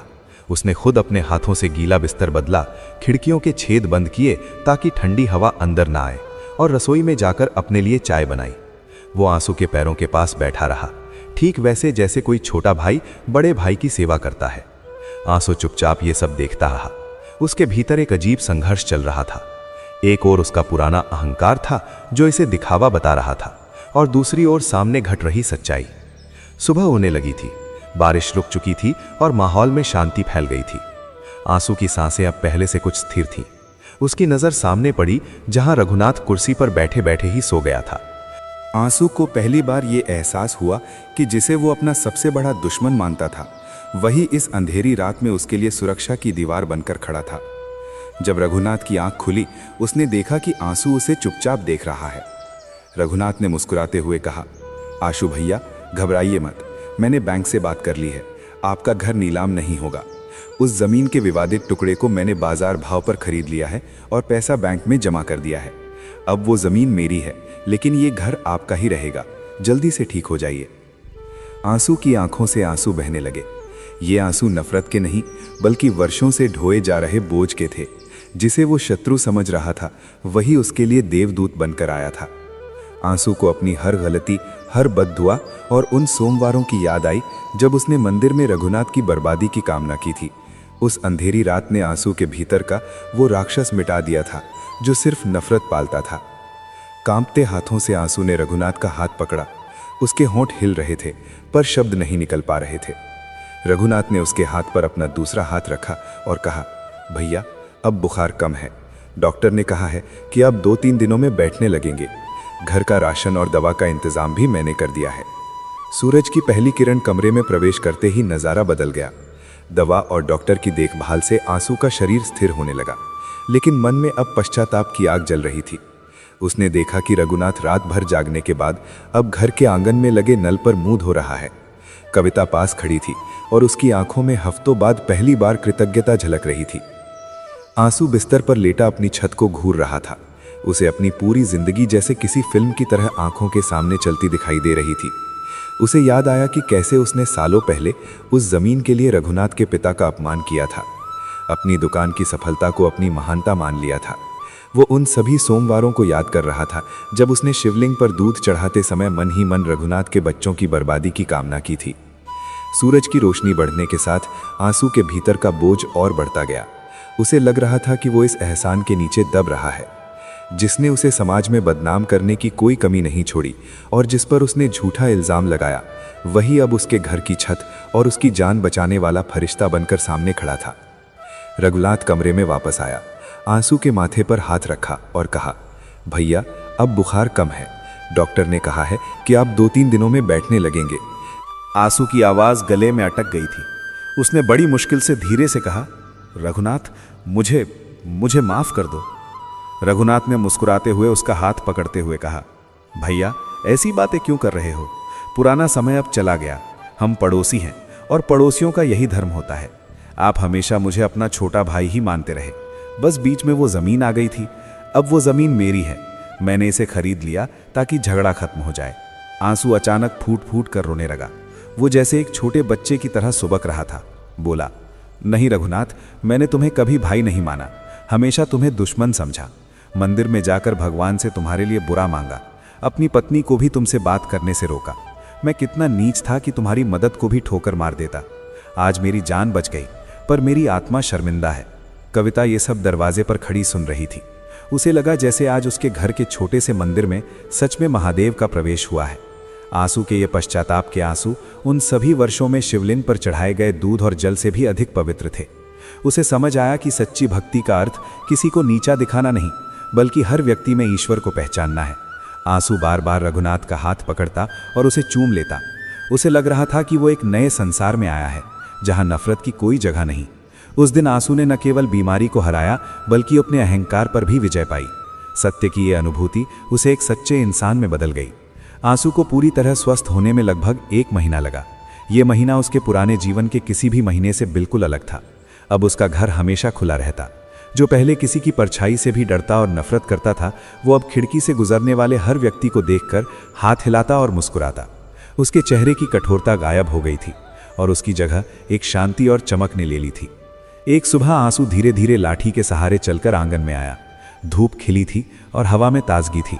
उसने देखा कि वही जमीन का टुकड़ा सामने खड़ा है, जिसको लेकर वर्षों तक विवाद और लड़ाई चली थी। रघुनाथ वहां कुछ मजदूरों के साथ खड़ा था। जैसे ही उसने आंसू को देखा, दौड़ कर आया और उसे सहारा देकर कुर्सी पर बिठाया। आंसू ने उस जमीन की ओर इशारा करते हुए पूछा, रघुनाथ, अब ये जमीन तुम्हारी है, तुम यहाँ क्या बनाने वाले हो? कोई बड़ी दुकान या नया घर? रघुनाथ मुस्कुराया और बोला, नहीं आशु भैया, मैंने कुछ और ही सोचा है। ये जमीन हमारे परिवारों के लिए बहुत दर्द लेकर आई है। अब मैं चाहता हूं कि ये जमीन लोगों के लिए सुख और उपयोगी बने। यहाँ मैं एक छोटा सा विश्राम गृह और औषधालय बनाने जा रहा हूँ। रघुनाथ ने उस जमीन को एक ऐसा स्थान बनाने का निर्णय लिया जहां गांव के गरीब लोग मुफ्त इलाज कर सकें और राहगीर आराम के लिए ठहर सकें। आंसू की आंखों में आंसू छनक पड़े। उसने रघुनाथ का हाथ पकड़ते हुए कहा, तुम्हारा दिल वाकई बड़ा है। मैंने इस मिट्टी में अपनी नफरत बोई थी और तुम इसे सेवा का फल देने के लिए बदलना चाहते हो। क्या मैं भी इसमें मदद कर सकता हूं? रघुनाथ ने मुस्कुराते हुए जवाब दिया, बिल्कुल भैया, आप इसके संरक्षक होंगे। जब आप पूरी तरह ठीक हो जाएंगे तो आप ही यहाँ के काम की देखभाल करेंगे। आपकी समझ और अनुभव हमारे लिए बहुत महत्वपूर्ण होंगे। उस दिन से आंसू का जीवन एक नए मकसद के लिए बदल गया। उसने अपने पुराने मुकदमों के कागजात जला दिए और वकीलों को कह दिया कि अब वो कोई केस नहीं लड़ना चाहता। कविता ये सब देखकर फूली नहीं समा रही थी। उसे लग रहा था कि उसका खोया हुआ पति वापस लौट आया है। घर में फिर से रसोई की खुशबू फैलने लगी और शाम के समय जब आंसू और रघुनाथ साथ चाय पीते, मोहल्ले के लोग उन्हें देखकर हैरान रह जाते। अब आंसू सोमवार को मंदिर जाने पर पहले घंटी नहीं बजाता था। वो लाइन में खड़ा होकर केवल इतना कहता, प्रभु, मुझे प्रेम का मार्ग दिखाने के लिए धन्यवाद। मंदिर से लौटते समय वो गरीबों को भोजन बांटता और उनकी मदद करता। जो लोग पहले उसे पागल सेठ कहते थे, अब उसे सम्मानपूर्वक आंसू भाई कहने लगे। एक दिन आंसू ने रघुनाथ से कहा, मेरी दुकान तो जल गई, पर उस आग ने मेरी आंखें खोल दी। अगर वो आग नहीं लगी होती और मैं बीमार नहीं पड़ा होता, तो शायद मैं कभी ये नहीं समझ पाता कि तुम कितने नेक इंसान हो। भगवान कभी कभी हमें वही सब छीन लेता है जो हमारे लिए जहर बन चुका होता है। दोनों परिवार अब साथ काम करते थे। कविता और रघुनाथ की पत्नी मिलकर औषधालय के लिए जड़ी बूटियां तैयार करती। आंसू के बच्चे जब शहर से घर आते तो अपने पिता में आए इस बदलाव को देखकर हैरान रह जाते। घर का भूतपूर्व सन्नाटा अब हंसी और ठिठोली में बदल गया था। नफरत की राख पूरी तरह ठंडी हो चुकी थी और उसकी जगह प्रेम और भाईचारे का नया पौधा उगाया था। आंसू ने अपनी लाठी किनारे रख दी, क्योंकि अब उसे मन का सहारा मिल गया था। उसने समझ लिया कि जमीन का मालिक कोई नहीं होता। हम सब केवल कुछ समय के लिए इस मिट्टी पर आते हैं। असली मालिक वो है जो हमारे भीतर दया और करुणा जगाता है। आंसू और रघुनाथ की यह नई शुरुआत पूरे कस्बे के लिए एक मिसाल बन गई कि कैसे बड़ी से बड़ी दुश्मनी को केवल एक कदम आगे बढ़ाकर समाप्त किया जा सकता है। समय के साथ वो विवादित जमीन का टुकड़ा अब एक सुंदर और सफेद इमारत में बदल चुका था। उस जमीन पर अब एक छोटा सा बोर्ड लगा था, जिस पर लिखा था, शांति कुटीर एवं सेवा केंद्र। यहाँ हर रोज सुबह और शाम गरीब और जरूरतमंद लोग आते थे। कोई दवा लेने आता, कोई बस थोड़ी देर आराम करने। आंसू अब रोजाना सुबह स्नान करके सीधे इसी सेवा केंद्र पहुंचता था। उसकी दिनचर्या अब पहले जैसी नहीं रही थी। आंसू अब भी शिव का भक्त था, लेकिन उसकी भक्ति अब मंदिर की दीवारों तक सीमित नहीं रही। वो औषधालय में आने वाले लोगों को पानी पिलाता, उनके पर्चे बनवाता और दुखी लोगों की बातें धैर्य से सुनता। कस्बे के लोग उसे देखकर कहते, ये वही आंसू है जो पहले किसी को पानी तक नहीं देता था। आंसू बस मुस्कुरा देता, क्योंकि अब उसे प्रशंसा की कोई इच्छा नहीं थी। एक शाम जब सूरज ढल रहा था, आंसू और रघुनाथ सेवा केंद्र के बाहर बेंच पर बैठे थे। दूर आसमान में पक्षी अपने घोंसलों की ओर लौट रहे थे।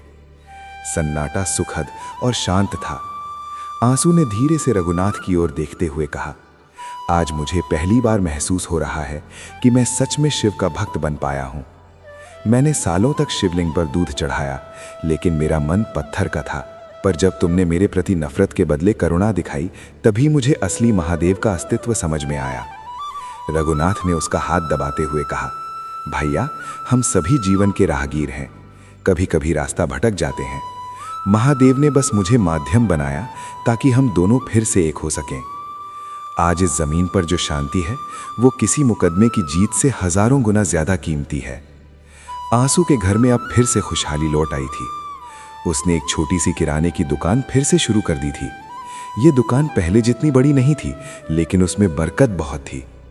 आंसू अब किसी को कम तौलता नहीं था और न ही किसी से ऊंची आवाज में बात करता था। कविता की आंखों में हमेशा संतोष का भाव रहता। दोनों अब मिलकर शाम को दीप जलाते और पूरे कस्बे की भलाई की प्रार्थना करते।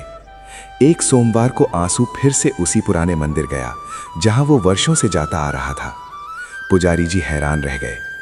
आंसू ने इस बार न जोर से घंटी बजाई, न सबसे आगे खड़े होने की कोशिश की।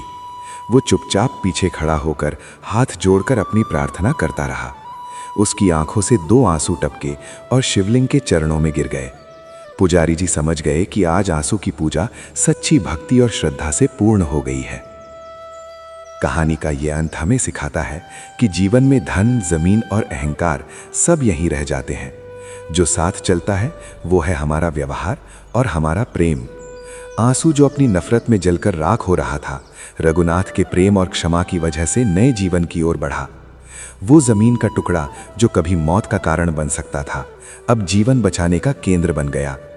आज भी कस्बे में आंसू और रघुनाथ की दोस्ती और सहयोग की कहानियां सुनाई जाती हैं। लोग कहते हैं कि चाहे दुश्मनी कितनी भी पुरानी और गहरी क्यों ना हो, उसे करुणा और सच्चे दिल के पश्चाताप से मिटाया जा सकता है। आंसू ने अपनी पुरानी पहचान और अहंकार की आग को पीछे छोड़ दिया और एक ऐसे इंसान के रूप में उभरा जिसने सचमुच शांति और संतोष को पाया। ये कथा हमें एक महत्वपूर्ण जीवन सत्य सिखाती है। अहंकार और नफरत इंसान को अंदर से कमजोर और टूटे हुए बना देते हैं। आंसू ने एक छोटे से जमीन के टुकड़े को अपनी प्रतिष्ठा और शान बना लिया, और उसी अहंकार ने उसे अपने जीवन की सबसे बड़ी पूंजी, सुख, स्वास्थ्य और अपनेपन, सब कुछ खोने पर मजबूर कर दिया। मुकदमे, वैर और द्वेष ने उसके व्यापार को नष्ट किया और शरीर को रोगों से भर दिया। संकट के समय में उसका अहंकार ही उसकी सबसे बड़ी दीवार बन गया और वो अपने ही लोगों से कटता चला गया। लेकिन इस कथा का उजला पक्ष रघुनाथ की निस्वार्थता है। उसने नफरत का जवाब नफरत से नहीं, बल्कि करुणा और क्षमा से दिया। जिसने उसे वर्षों तक परेशान किया, जब वही व्यक्ति मृत्यु की कगार पर था, तब रघुनाथ ने बिना किसी स्वार्थ के उसकी मदद की। उसने न धन को देखा, न डर को, बस मानवता को धर्म मानकर काम किया। यही निस्वार्थ सेवा आंसू के कठोर हृदय को पिघला गई। सच्ची भक्ति यही है। महादेव को दिखावे की पूजा नहीं चाहिए, उन्हें चाहिए करुणा, क्षमा और मानवता। ये कथा हमें ये सिखाती है कि माफ करने वाला हमेशा मांगने वाले से बड़ा होता है, और प्रेम वो शक्ति है जो वर्षों की दुश्मनी को भी खत्म कर सकती है। जहां अहंकार विनाश लाता है, वहीं क्षमा और सेवा जीवन में शांति, स्वास्थ्य और ईश्वर की कृपा लेकर आती है। यदि ये कथा आपके दिल को छू गई हो और आपको जीवन में सही मार्ग चुनने की प्रेरणा मिली हो, तो इसे ध्यान से याद रखें। मेरी एक विनम्र प्रार्थना है, हे भगवान शिव, जिन भक्तों ने इसे श्रद्धा और ध्यान के साथ सुना है, उनके जीवन से अहंकार, द्वेष और कष्ट दूर करें। उनके हृदय में क्षमा, उनके घर में शांति और उनके जीवन में सुख और समृद्धि का वास करें। कोई विपत्ति उनके द्वार तक न पहुंचे और आपकी कृपा हमेशा उनके साथ बनी रहे। हर हर महादेव।